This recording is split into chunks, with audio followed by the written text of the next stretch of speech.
All right, we'll get going here. It's a little after 10:15. We have Senate Bill 347 relative to infrastructure appropriations for reimbursement to the city of Laconia. And before I do start, we have a sub with us today. Representative Lang will be with us for Lane, I'm sorry. Lane, that's starting out well here. Welcome. You'll find our group very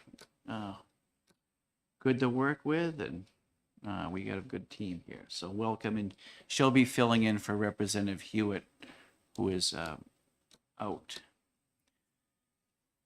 All right, is there anyone here that wishes to speak to 347?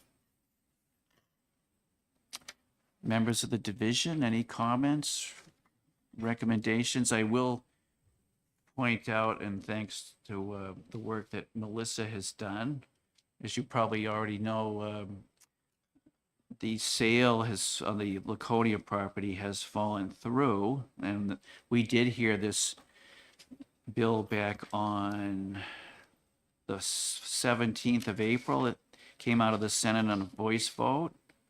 There were 2 people that testified in favor of the bill at our public hearing, but that's all I have. Representative Griffin. Yeah, I really don't understand the bill. If there's going to be a development of the area, that's the bill we're talking about, right? Why isn't the developer paying the $3 million? Why is the state paying it? It's a good question, and again, I don't see anyone here that can answer that question. And Representative Grassi, any comment? It's being charged against the sale, proceeds from the sale of the property. So what I'm assuming is when the property does sell, either we will get our money back or we'll pay those bills out of that money. And this also goes until the appropriation is made for the biennium ending June 2025. So, what we're looking at here is we've got plenty of time to sell the property. And I suppose if the property doesn't sell in the meantime, we would end up paying that material, but then we would get it back when the property sold. And if I'm not correct on that, please let me know. No, based on the fiscal note, I believe you're correct. It shows, Melissa, this was updated on the 20th of December. Is anything new as far as the fiscal note? No, that is correct. I did want to point out one thing that I didn't actually include in the email, but that did occur in Senate Finance, and the sponsor, Senator Lang, did speak to, and that this $3 million essentially was tied to the project for the sale of this property because it was supposed to be turned into affordable housing units. So I'm not sure where this bill stands. If that sale fell through, would you still need the $3 million for infrastructure because you don't know what the sale would be next? Whoever would buy it next, are they still planning on doing affordable housing, or would it be something different? So I did just want to point that out. That occurred in Senate Finance since no one's here to testify. Thanks, Melissa. Representative Griffin. Thank you, Mr. Chair. I'd like to comment on Representative Grassley's comment and say that the $3 million comes out of the state. If we sell the property for 20 million and we get 17, we're out 3 million that we don't need to be out. My opinion is the property's going to be developed. If it's a premature development and the infrastructure coming to the property needs to be upgraded, that should fall on the developer, not the town or the state. Representative McGuire. Thank you, Mr. Chairman. So the other disturbing thing we heard about this whole issue is we spent 13 million of this money already to buy Granite Place, right? So I don't know where we're getting that money, and I don't know if should we maybe. So to me, this is a sort of an obvious ITL because we're not ready. I mean, the project's gone, the sale is gone, and stuff. But is there any possibility that we should hold this bill to do something with to solve the Granite Place problem? Melissa, do you know what's going on with that? I don't know. I do know in HB2 that obviously the 13 million for Granite Place 1 was contingent on the sale of this. Currently, they are leasing it. So I don't know if just the lease would continue until they have the funds to purchase it, but I don't have an update on that. Any further comment, Representative Griffin? I certainly agree with your description, because it's 3 million that the state would in fact be out of if we reimburse the city of Laconia. Representative McGuire, All right, I'll move ITL. seconded by Representative Cambrels. When the clerk is ready.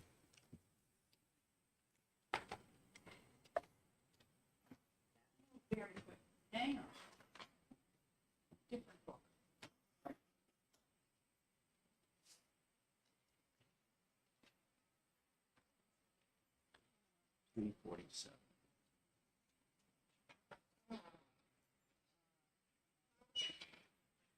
McGuire and Cambrels. So Melissa, maybe you could ask Department of Administrative Services about what's going on with Granite Place. Yeah.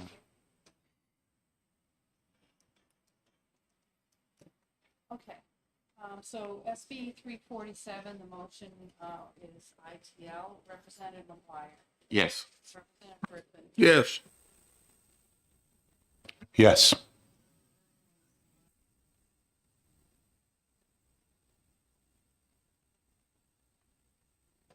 Yes. Yes.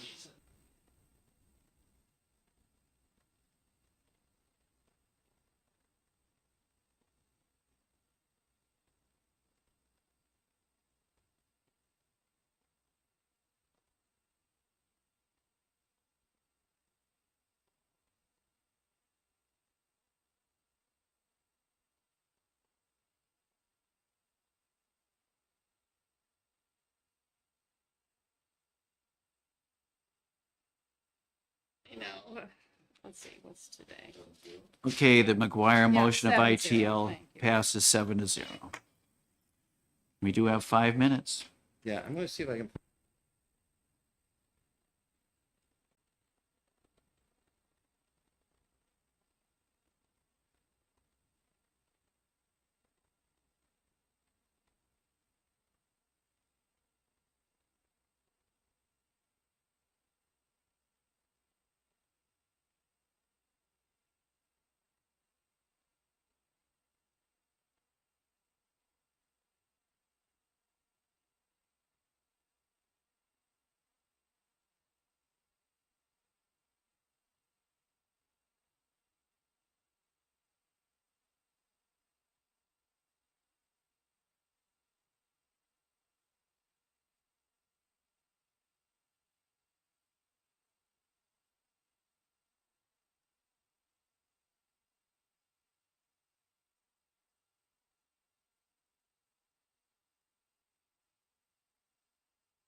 All right, we'll get started with Senate Bill 393 relative to making appropriation to the Department of Environmental Services to fund regional drinking water infrastructure. Senate President Morse, would you like to speak on this bill? I would be happy to hear from you. No, that's all right. We don't mind you jumping the line. Nice to see you.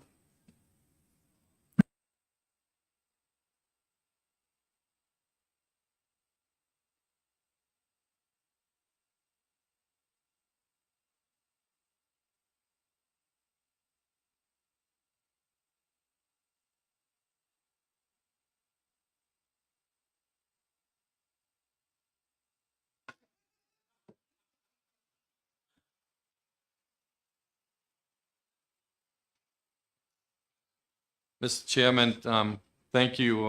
I just want to eliminate some confusion that happened in the full Finance Committee in the House. I believe Representative Sweeney will be presenting an amendment that actually speaks to what should have come to the House Finance Committee. But I just don't want anyone to think that we're only working on one project. And we work throughout the state on water projects. But in this southern tier, Londonderry's done, approved, the towns worked out whatever funds they had to do.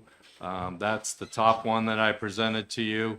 Again, we want to basically, as a state, provide the water line and then have the communities pick it up and branch out into the hookups. The other one that we've been working on is Hudson. The state funded part of this last year, I believe, but it's a $34 million project. The state put in $9.7 million in that project. The $25 million's coming locally, and we explain all that at the bottom of all of this. The third project is phase 2 of a regional project.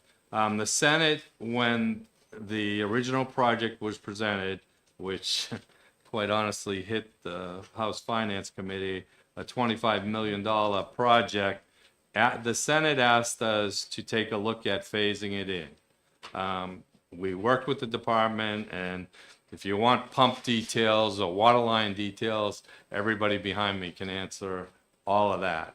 But 2A is basically the engineering so that they can go find the money for next spring for construction. And the 2A, I believe Representative Sweeney has an amendment for today that he can speak to and work with you. We are doing all kinds of things along the way, but let me explain something that I think is very important from the state's point of view as to how these things are financed. I mean, we're very good at going after federal money. We're very good at going to the committee that we created in 2016 and getting money. The other part of this is when we built this regional water line, there was a lot of give from the local communities. You can imagine in Manchester, Derry, Salem, their investments far exceed anything the state's talking about, anything. The millions of dollars they have into their systems when we connected to them was basically a lot of lawyers and a lot of selectmen and counselors coming to meetings and making an agreement, which is all legally documented, and the commissioner is here if you want to talk about that. But it involved a lot of people playing nice. And as we move along with this, we know there's an issue we have to deal with financing on to build the big project. We just don't want to get into next year and not have it engineered. So we're here today to talk about A, and I think we can get to a resolution here because we are working on a couple of other things. Will it require a few bucks in general funds? That's up to this committee. We've explored a few other things to figure out how to pay for the big project. We're not ready to go there right now. We certainly worked with LBA. to do some of those things. It's just not quite ready to present. So 2B and 2C are down the road. Let me explain the benefits, though, of a project like this, because we're all trying to sell housing projects throughout the state and not have the government paying for them all. If you look at 2C, 2C is the connection to Chester, New Hampshire, which will create density. And they can expand that project that they're doing, and over 55 in that community, which I don't think we've ever talked about Chester, New Hampshire in any of our committees for housing, but there's a project that's there. And if we can bring the water instead of having to drill wells to that project, which is just outside of Derry, it will change how things are done. Then I believe we're going to connect to Sandown and maybe go even further east. But it's us bringing the source and the developers hooking up to it.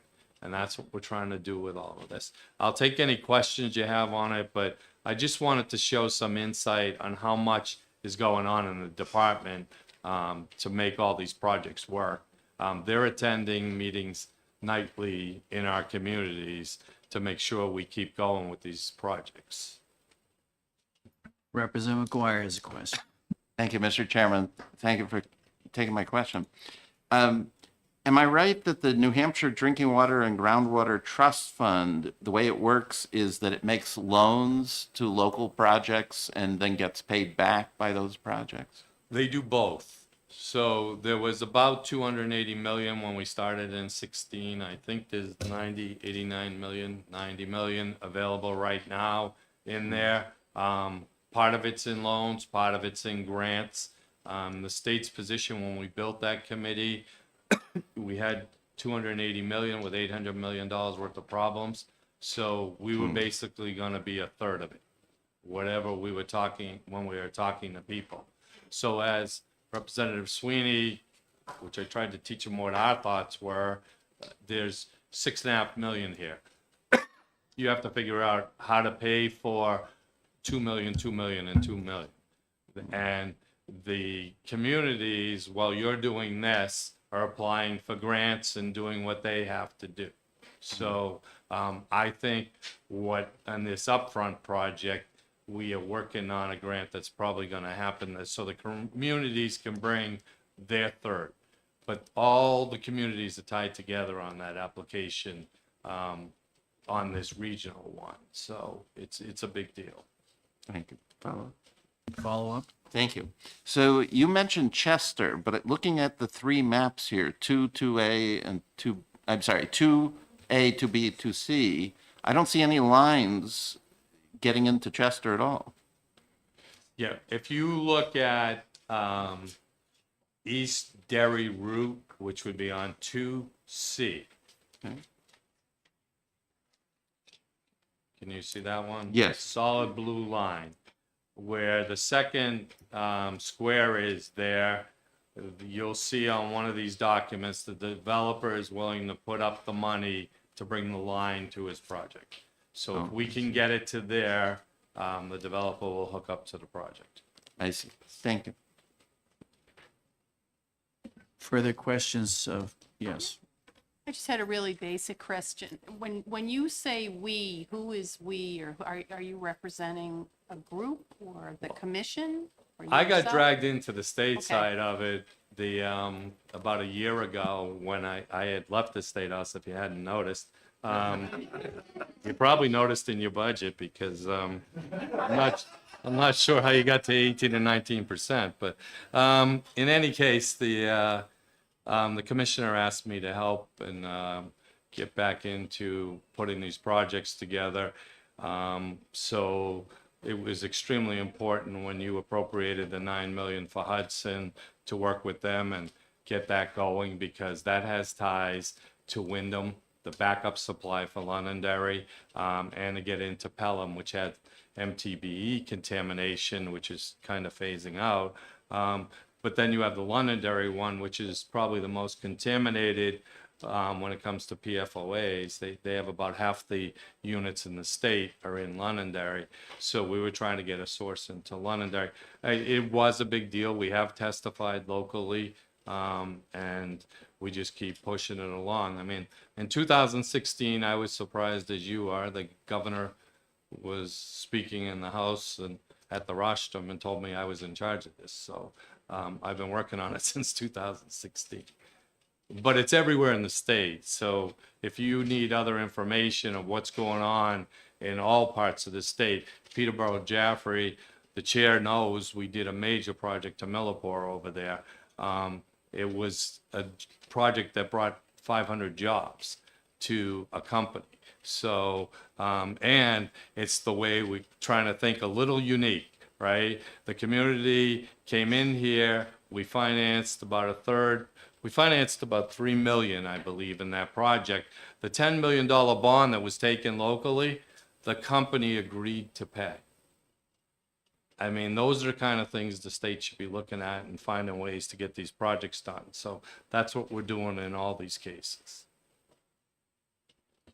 Further questions to the Honorable Chuck Morris? Yes, Representative Sweeney. Can we have my amendment passed around while we have the senator here? Absolutely. 1793H. They know I was going to be responsible for this. No, I'll push it forward. I just wanted to keep you as the resource senator. So as the senator mentioned, this bill came to us with a $25 million general fund appropriation, which gave me a little setback looking at all the other spending we've been doing. So this reduces that down to a $2 million general fund appropriation and then authorizes a combination of federal funds and the trust fund to 4.5 million. Just to really get the engineering laid out for the project so that in the next capital budget, we can really start tackling the next construction of the phases that were being discussed. There is word that the town of Salem secured a $2 million federal grant that can be utilized as well. So it's really, I think when it comes down to it, it'll be probably 2.5 around that ballpark from the trust fund. But just to get the engineering started, it brings it down to that $2 million general fund, which I think this committee would probably have a much higher appetite for than the 25 million. You taught him well. He's fairly conservative fiscally, so. Well, let's back it up a bit. No one's secured anything yet on the federal side. There is an application that's been made. It's positive, but you know, you never know until these things are done. This project, it will move along and it'll get taken care of. There's also another piece in here, though, that the committee should be aware of, and we left it in here. The water level in Lake Massabesic, if we can raise it a foot, I think is what we're shooting for. We financed as a state, we spent a little bit of money, under $500,000 to do a study in Manchester to raise that lake. That'll basically put another chunk of water into the system, which will allow Manchester to pump even more to the southern tier. There's a huge benefit to that.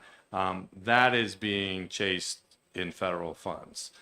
So we don't describe it in here, we just mention it. But that's part of getting into next year and being able to build out the project. Now, where does that study stand on Massabesic, the raising of the water level? Why don't you wait, when they come up, they can answer that question. All right, Yeah. thanks. It actually, this spring with all this rain, Shouldn't be a problem. it's at that height. So, yeah, I think there's other issues in that have to be addressed, so I think you can ask the department. Comments on the Sweeney amendment? Well, seeing none. Anything else? Oh, it's been an honor to come before this committee, and I look forward to a positive outcome. Thank you. Well, let me just say this, you are missed here by a number of us. I could have saved enough money in your budget to pay for this project. I knew that was coming. But Yeah. anyhow, thank you very much. Yeah, nice to see you. The Department of Environmental Services, you going to take a position on this?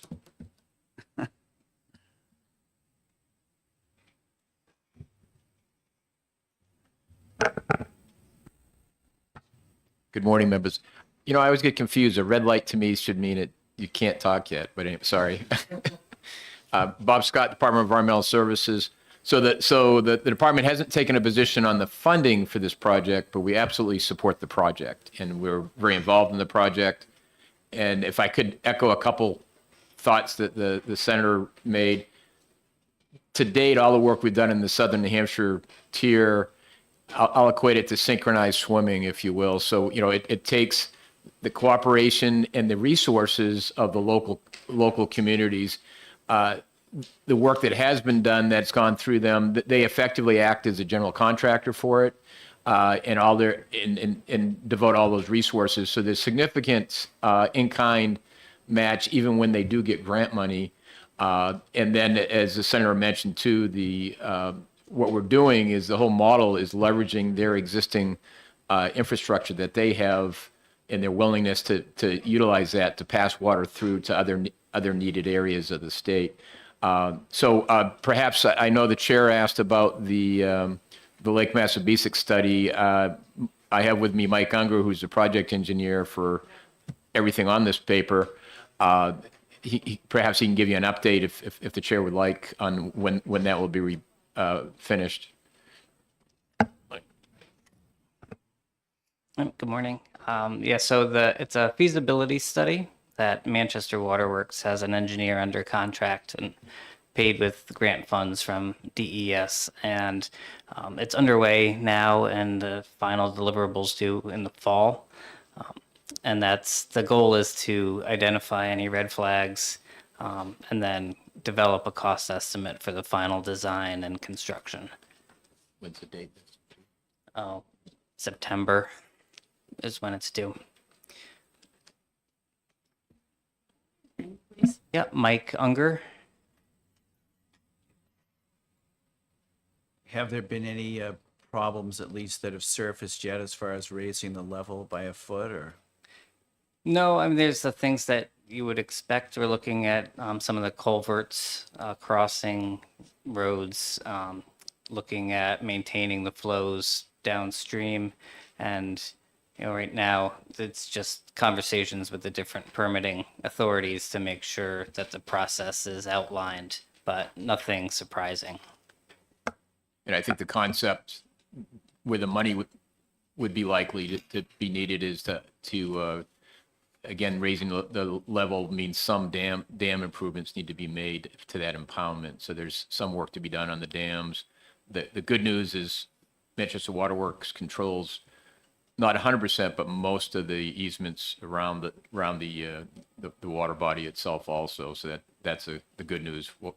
I would argue, to the extent this is $3 million that we end up putting into this, hopefully from federal funds, that will equate to 1 billion cubic foot of extra water to go into be available for the Southern New Hampshire region. So that also provides significant backup. We've had things like PFAS contamination and other things. Part of that area is getting Pennachuck Waterworks water, which is fine too. But the idea of redundancy and we've done also for the region, we had commissioned a water needs study going out in the future, and there's a lot of additional water need that we see coming, and that was before EPA's recent announcement of this 4 parts per trillion PFAS drinking water standard, which is going to increase the need even more beyond that. So I say all that to say the Lake Massabesic thing is probably, in my experience since I've been commissioner, probably the best bang for the buck we're going to see for additional water. Further questions for the commissioner? Representative Ebel. Thank you. Well, so I was looking at the amendment, and I imagine it's also in the original bill. It says 2 million gallons per day to multiple towns impacted by PFAS contamination. So how does that interrelate with the Saint-Gobain settlement, possible EPA infrastructure funding? I mean, are those all? And then, of course, we have the lawsuit. So. Yes, ma'am. A lot of moving parts to that, as you allude to. So So the extra 2 million gallons per day, when we originally worked with the communities on what we call phase one to get the water through all the way to Plastow, it was designed to, in the long run, be able to support over 3.1 million gallons per day. So the pipes were put in at that level, so we didn't have to go and dig them up and all that type of stuff in a few years. So they're currently able to, with the bottlenecks they have right now, pumping and treatment, they're able to serve that 1.1 million gallons. This would eventually, as the senator mentioned in part 2A, 2B, 2C, would ultimately get to fruition, the full 3.1 as envisioned. Having said that, again, we've had other things happen since then, like the PFAS thing, as you mentioned. So that's why the Lake Massabesic portion has now been added to give additional supply. We do have, not on this paper, but we're working with, as the senator mentioned, we're working with Londonderry that will also use both Manchester Water Works and Pennachuck water also. So it is all interrelated, and we have, as the senator mentioned, we have a certain number of sources, and we're trying to make sure that we can meet all the capacity as that is built out. Sure. So my thought, there might be other sources of funding in addition to this as well that could help, especially from the PFAS side.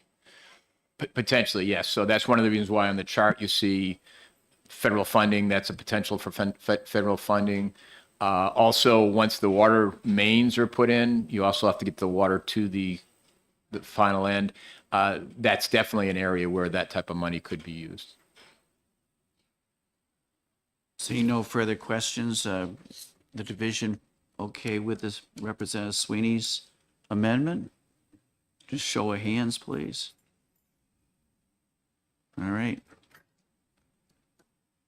Thank you very much. So now, if the division is happy, we can vote on Senate Bill 393 as amended with this Sweeney amendment. Make that motion. Okay, the motion's been made by Representative Sweeney, seconded by Representative Ebo. Get my world in order here. Thanks, Joe, for doing this.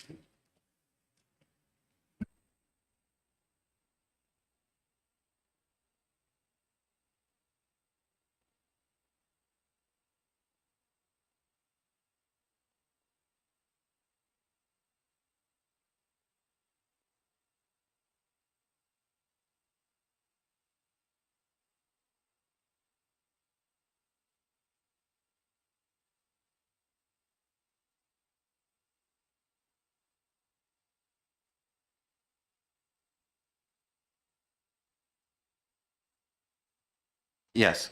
Representative Griffin? Yes. Yes. Yes. Yes. Representative Lane? Yes. Okay, Representative Grassy? Yes. And the chair? Yes. Yes, so, 2, 3, 4, 5, 6, 7, 8, 8-0, unanimous. Okay, the motion passes 8-0. Okay, we'll move right along to Senate Bill 453, making an appropriation to the statewide voter registration system. We have someone here that wishes to testify. Members of the division. Representative McGuire. Thank you, Mr. Chairman. So I couldn't think of an amendment for this bill. I think it's a worthwhile thing to do. The only possibility is I don't feel like it's a super high priority. So if we actually knew how much money we had to spend, you know, and we're short 450,000, I would say maybe delay it, right? But other than that, I guess I'm going to move ought to pass. Okay, the motion's been made, ought to pass. Representative Griffin, you seconding? Seeing no further discussion, when the Okay, wait, clerk is ready, please call the roll on ought to pass on 453. Hang on.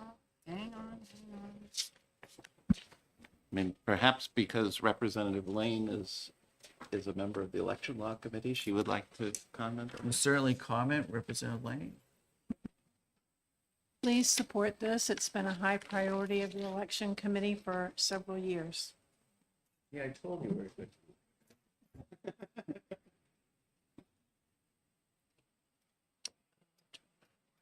Okay. So, if people could tell me who seconded the motion, that It would be was helpful. made by Representative McGuire, got seconded that. by Griffin. Okay. All right. Representative McGuire, Yes. Representative Griffin, Yes, Representative Sweeney. Yes. Representative Cambrils. Yes. Clerk votes yes. Representative Lane. Yes. Representative Grassy. Yes, The chair. Yes. Okay, 8-0, unanimous. Oh, okay, we have a few more minutes until we get to 11, and we'll start right at 11, so.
But it's not really, in my mind, constitutional to vote a benefit for a specific group, family, person, et cetera, right? There's Part 1, Article 10.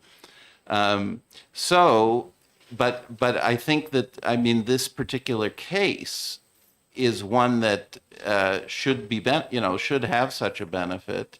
And so so what this amendment does is it does provide the benefit for the Haas family, but it also, going forward, provides a similar benefit to others in a similar situation, right? So there's two parts to this. The first one is to add security officers. So this is line 24. So there's a big list of those people that qualify for this particular benefit. And so line 64 adds security officers to the list. The reason that Chief Haas was not included was he had been a long time law enforcement officer, but at the time he was a security officer, and he was only part-time, I believe, right? So this adds security officers to the list. And then but the second part is lines 15 through 18.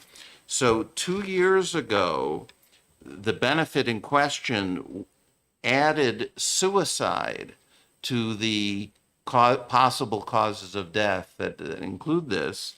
And the argument at the time was that law enforcement officers who commit suicide often are victims of PTSD. You know, it's the stress of the job that's driving them to suicide. And so, so that's why the legislature and the governor added suicide as a cause. But it seems to me that if someone is in a part-time job, then that justification isn't really there, right? So if you're only part-time law enforcement, security, et cetera, then the justification for suicide, you know, for example, you know, Haas was in a part-time sort of position. That's not really there. So this adds a little language that says only if you're full-time does the suicide aspect of this count. So it seems to me both of these parts are related to Haas. They make Haas's situation get the benefit in a more general way, and the Haas family does benefit. Thank you. Questions for Representative McGuire? Representative Graff? No? Nothing? Representative Lane? I know I'm a sub, but I guess my question is, this seems to be a type of a policy decision rather than a financial decision. And is this something that was discussed in the policy committee? Yes, unfortunately, as Representative Grassi said, welcome to finance. We often get into policy, which is tied into financial aspects. So I can see a point where you might suggest it should go to ED&A, for instance, which deals with these types of issues, but go ahead. I guess my follow-up is, was this addition discussed below in the policy? Representative McGuire could answer that, but I'm guessing no. Unfortunately, this is a Senate bill. It came to us as first committee, right? So, you know, I mean, the speaker could have sent it to ED&A as first committee and us as second committee, but in this case, we're kind of it for the House, right? Further questions, Representative Ebel? It's not a question, it's a comment. I actually like what Representative McGuire has done, because I can think of several situations where the state has been asked to provide some sort of support for the family or some sort of death benefit in an unfortunate situation. And this way, if we have this as a matter of statute, then we can just go back to the statute, and these families and whoever is representing them don't have to go through the painful process of trying to get additional legislation through. Any further comments? Representative Cambrels? Yes, thank you, Mr. Chair. Yeah, I also like the bill, like with the amendment. The question is, it's still going to be $100,000, correct? Okay. Representative McGuire. Yeah, so the 100,000 is the standard amount for a death benefit of a law enforcement officer who gets killed on the job, basically, yeah. Or firefighter. Seeing no further questions, someone like to support Representative McGuire's motion? Representative Griffin, followed by Representative Sweeney making the second. Is there further discussion? Seeing, we'll just have a show of hands, I guess. All in favor? The amendment. Yeah, the amendment. It's unanimous. And then when the clerk is ready, we'll have a motion that was offered by Representative Griffin, seconded by Representative Sweeney, to amend Senate Bill 604 by adding the McGuire Amendment 1695H.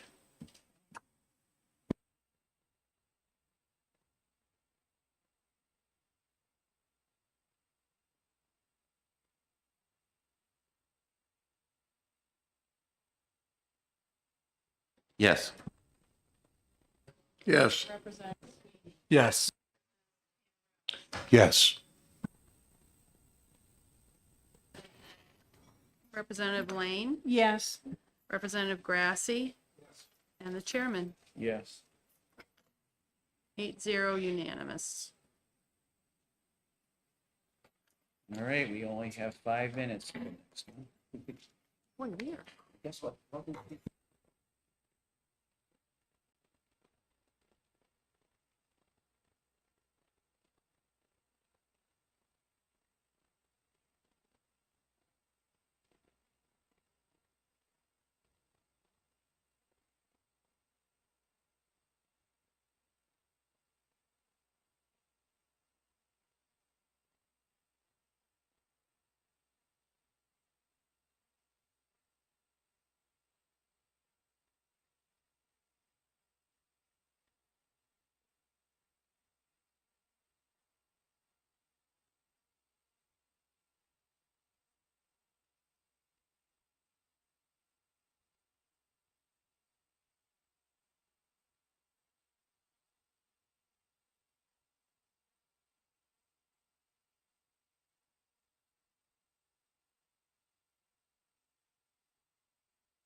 Okay, we'll open up our work session on Senate Bill 553, requiring that funds held by public deposit investment pool be invested in New Hampshire.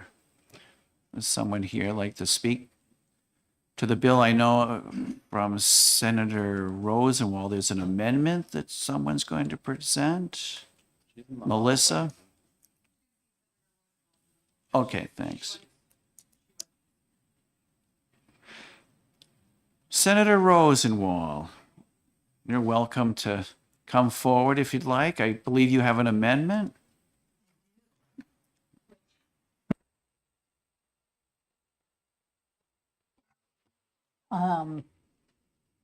It's suggested language, for the record, Cindy Rosenwald from Senate District 13. This amendment steps back from the bill that I introduced to you a couple weeks ago. It feels like a lifetime ago, but I think it was only about 2 or 3 weeks ago. It steps back from the requirement that 100% of the PDP funds be invested in financial institutions with a presence in New Hampshire. And it takes the lead from RSA 48:16, which has to do with how municipal funds can be invested, have to be secured. So that is what you now see as section 1. And that's the only language that is different. I would also point out that down at the bottom of this section 1, 2A, there is a target requirement, not a floor, but a goal of saying at least 30% of the funds in the pool should be in banks with a footprint here. It's a goal. I know that the treasurer has some comments on this language. I think it's, we listened to the comments of the towns that came in to testify. I think this language adheres to the PDIP statute, which puts safety first, and I think is a good compromise.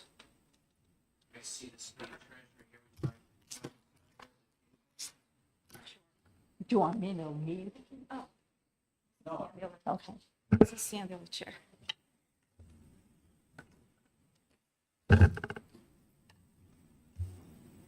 Good morning, Mr. Chairman and members of the committee. For the record, State Treasurer Monica Mazzapelli.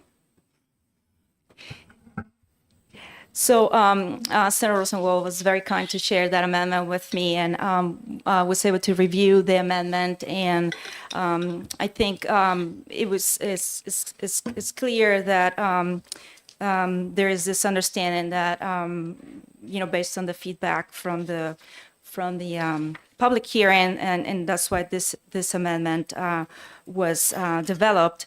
My comment, and I was just had just a minute to write. I didn't have the opportunity to speak with Senator Rosenwald before, but my comment to Senator Rosenwald is I still have a little bit of concern, even though this amendment is including more investments that the pool can invest in. I still am a little concerned that we have some limitations in the number of investments that the pool will be allowed to invest in. When we start trying to list the types of investments, the risk is that you could leave out some potential options for the pool to invest. Just like right now, we do have a wide range of options that the pool can utilize. And my concern about limiting and putting investments in the law is that if for some reason something if the market conditions change, or I was just using the example of when the debt limit, the U.S. government was having some trouble reaching to that deal. We were a little concerned that the U.S. government was going to not meet its obligations, so we reduced our position on U.S. government for some time. And so again, and that's one of the safest. That is the safest investment as far as we know. And again, so I guess my point is, adding limitations to the law could create unintended consequences. One of the things that I was hearing, and I think the intent of this is try to protect the pool, which I completely understand. And again, the concern is, for example, the state of New Hampshire doesn't have a limitation. We have the ability to invest in a lot of type of investments according to RSA 68. But the way we address that, even though we have that very wide range of options to invest, is we address those limits and those parameters in our investment policies. So that was that's my intention, and that was the conversation I wanted to have with the senator and the Bankers Association, because I think we could probably try to address some of the desire to have more investments in New Hampshire, but we could probably try to do it in the investment policy rather than impacting the law and then create unintended consequences that way. So that's what I wanted to, again, share with the senator and the group, but also for this committee to consider. Again, this will impact not only this amendment, but the current amendment that or the current proposal that you're reviewing today. If I could, if you look at RSA 48:16, that limits the places that city treasurers, called city treasurers, I think probably applies to towns too, limits the places that they can make their investments to government, U.S. government instruments and federally insured banks, with language about the amount, how the funds are secured. So there's law about this for the cities that this language is based on. One thing I think you could do to address the treasurer's concerns is in the sentence that says beginning June 22nd, 2025, you could say any private investment advisor approved by the state treasurer and advisory committee shall strive to ensure. And that is consistent with the language in Roman 2A. So it would be a target, but it would be the legislature saying our intent is that these funds be invested in secure instruments. And I don't know how you would react to that Yes. on the fly. Right. No. Thank you, Senator. I think including the intent in the law, I think that will be appropriate, that we could take that message back to the committee review, and the investment policy could be designed. Again, understand that there is this desire to have more investments in banks operating in New Hampshire. We can certainly address that. We can review what other states are doing, and we can try to mimic some of that, understanding that perhaps because of the number of banks operating in New Hampshire, perhaps that we're not going to be the same as New York. But if we could try to reach a target that again tries to meet this desire to keep more funds in the state, but providing us that again the flexibility to invest in other securities that also are important to maintain the stability of the funds, and also we use securities that have the highest credit that will allow us to improve the yield and the pool. And that's what we all, we all have this fiduciary responsibility to to obtain, maintain those funds, preserve the funds, and obtain the highest yield that we can possibly can reach. So those are my comments. So just for the division, as far as the history of this bill, this came directly to us from the Senate. We had a public hearing on the 17th of April. The vote out of the Senate, which was back on February 24th, or 21st rather, was 24-0. Representative Griffin, you had a question. Thank you, Mr. Chair. Thank you for taking my question. My question is to the state treasurer. I have a background of having been a selectman 5 terms. I was a town treasurer. The investment pool as it exists is a great institution. The goal of the pool is to maximize returns on extra money and within the margin of safety. And my question, I guess, is this bill, in your mind, fixing something that isn't broken? The pool is a very successful pool. It's not fixing a broken pool. The pool is a successful pool. But because it is a successful pool, and the investments, we're not only investing in New Hampshire. For sure, we have some investments not only in U.S. Treasuries. We have investments of other banks that operate in the country. So those are the ones, large banks, large corporations. So we have the ability to invest in those companies. So no, I guess to answer your question, is not broken. It's a very successful pool. It has the highest rating that S&P can award. So hopefully that answers your question. Could I answer Thank that you. too? Thank you. So no one is suggesting that there's something wrong with the pool. However, I think we're missing an opportunity to have some portion of New Hampshire taxpayer funds be reinvested in our communities and become available for commercial lending, for retail lending. And if you recall from April 17th, Brian Gottlieb's study indicated that when you looked at property tax collections and rooms and meals collections, primarily, also business taxes on a state level, there would be a secondary positive revenue impact for the cities and towns beyond just looking at the rate of return. So that's the reason for this bill. Representative Grassi. Yes, this is a question for the treasurer as well.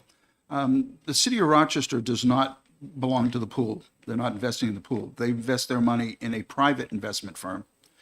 My concern is if this bill would pass and it would in some way create a situation where the pool would have lower returns, could this force a lot of towns who are currently invested in the pool maybe to drop out and go with a private investment firm instead of the pool, or with the banks if they feel they're getting a better rate? Which I have this feeling that some of these, and I spoke to my treasurer about it, that investing in a private firm, I don't look at it as being as safe as investing in the pool. And that's a concern. Could you see that this could drive towns not into the banks but into private investment firms? That is definitely the risk. I mean, again, trying to make a change that will, we're creating unintended consequences. That is the risk. The risk is, even though we will try to manage, the portfolio manager is going to try to meet the requirements of a change in the law. But if for some reason something goes wrong, then you lose the confidence of investors, and investors will take their money out. And once that happens, then you no longer have a successful pool. We'll have a higher expense ratio to operate, with less funds. So right now, what makes it a successful pool is that people have confidence that the pool has the highest rating. the towns and cities have been able to invest their funds. The state of New Hampshire has a position in this pool, so I'm very confident that the money is there safe because it maintains the highest rate. In order to maintain the highest rate, and you need to have a lot of controls in place, follow the guidance of the investment advisor, plus, having a strong investment policy. There are a lot of pieces. I mean, myself and the advisory committee meets on a quarterly basis to monitor this performance. So there are a lot of pieces that are you need to have in place to make it work. So again, an unintended consequence if we change the law, that is my concern, and this is why I just wanted to mention the concerns. Thank you both. Oh, yes, Representative Lane. Thank you, taking my question. Did I hear you say that you could address some of these issues through policy changes and would not require a statutory change? That's exactly what I said, Representative. I think we could try to, again, understanding there is this desire to try to have more deposits in the state, so the banks operating in the state can do more lending and all of that. I think we can look at what all the states are doing. There were some examples shared with us. The state of Missouri, the state of New York, they do have some type of requirement that in their investment policy to deposit a portion of the funds that are invested in the pool and those funds operating in those states. So I think we could look at that. We could try to achieve a goal that, again, we will leave more funds in this state. So there are some risks, of course, because perhaps there's some costs. Perhaps if we want to leave some more funds in the state, perhaps the yield could be impacted. But we'll consider all of that as part of what we are reviewing, and I think we could probably find a sweet spot but again address it in the investment policy rather than the law. The cities and towns have a requirement to have an investment policy, so themselves can, decide how much money they want to save in the pool already. So I think we all treasurers have to abide by these investment policies in order to make the decisions that work for the state and cities and towns, and in their cases. You're welcome. Senator Rosenwald. Thank you. Right now, the investment policy allows for investment into financial institutions in New Hampshire. However, there are 0. So, yet, I think trust but verify.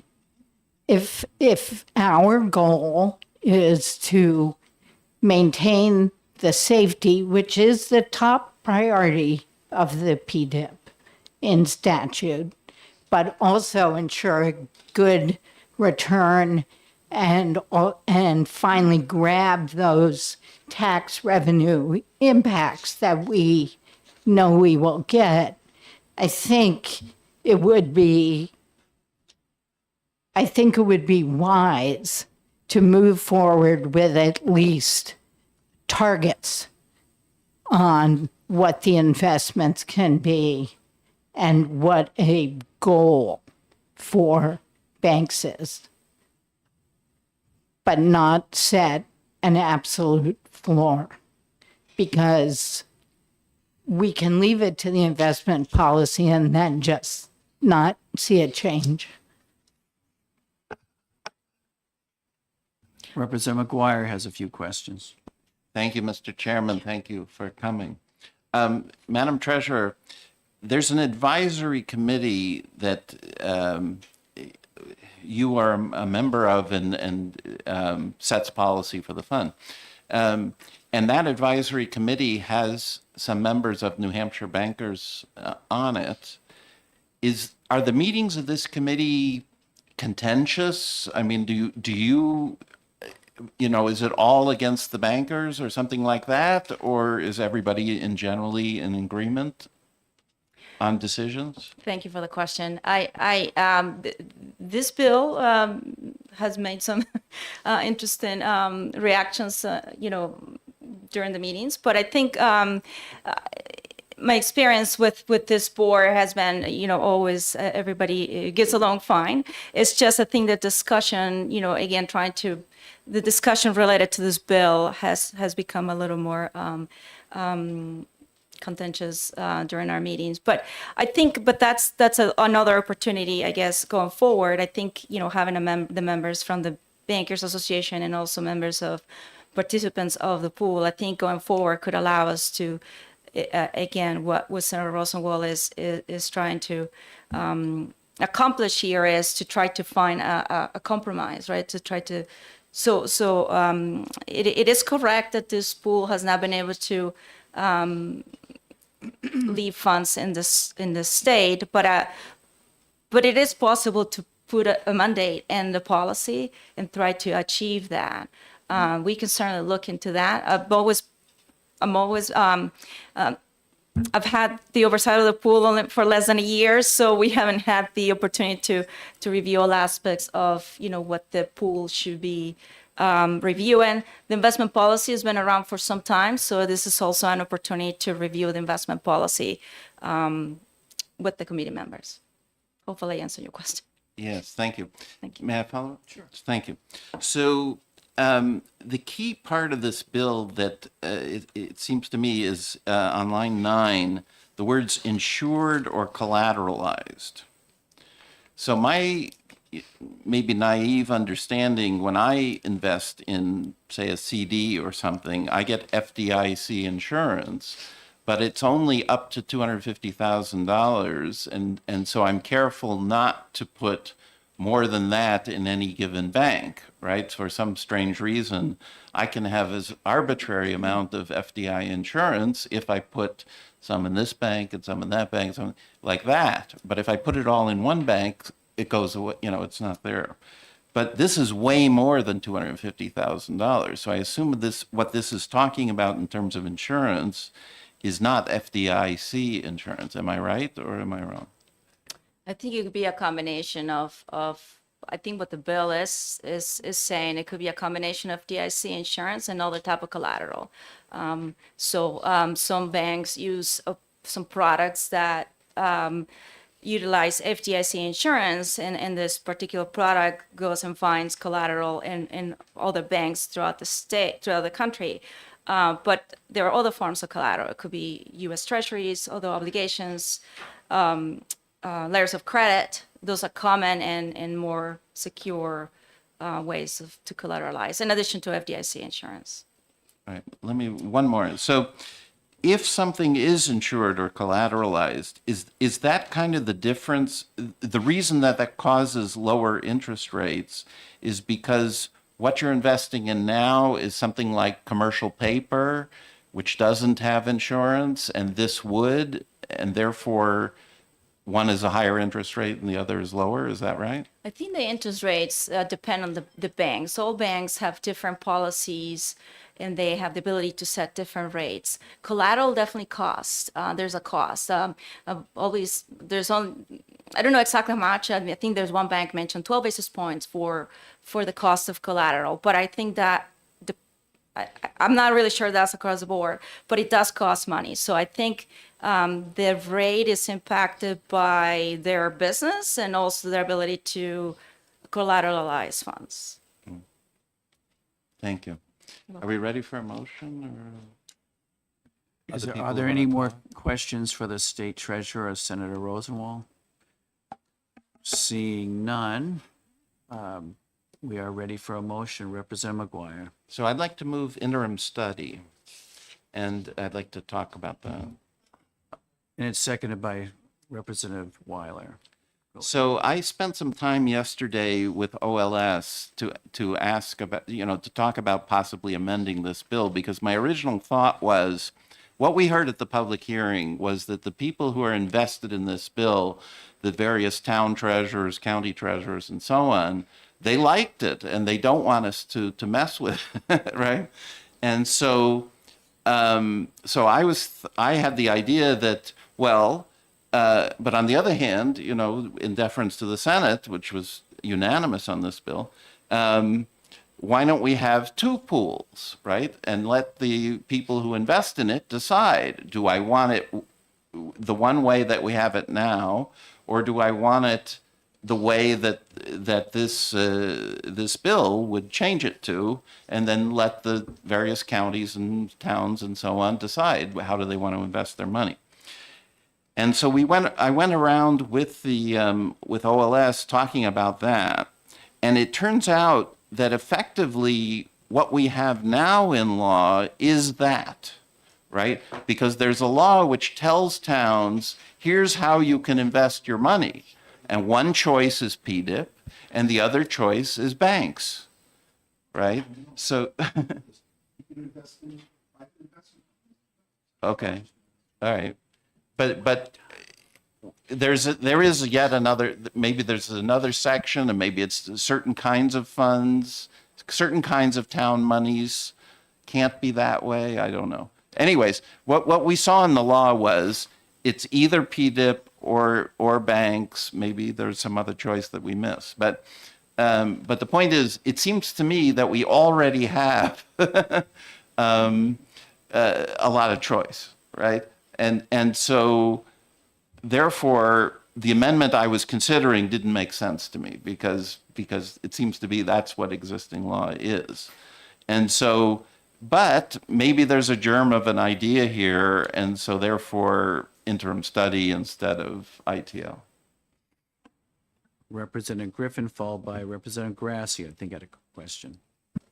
When I first read this bill, it appeared to me it was a great idea. And then we heard testimony, and I noticed that most of the people who sent emails and testified against it were members of the pool.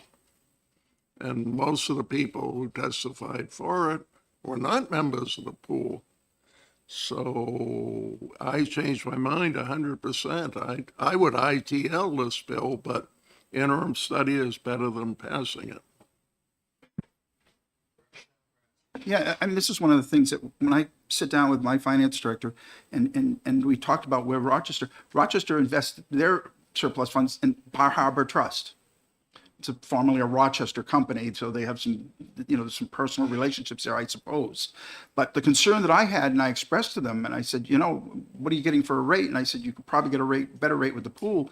And I said, and what happens if one of the partners absconds with a bunch of money? You've got no protection. And it was like, oh, yeah, okay. And so, the thing is that, not that Bar Harbor is going to abscond with their money, they're a reputable company.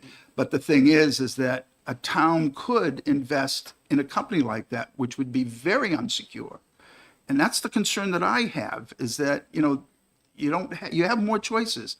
And I don't want to really encourage people to invest in private companies that are out there loosey-goosey, accepting deposits from communities.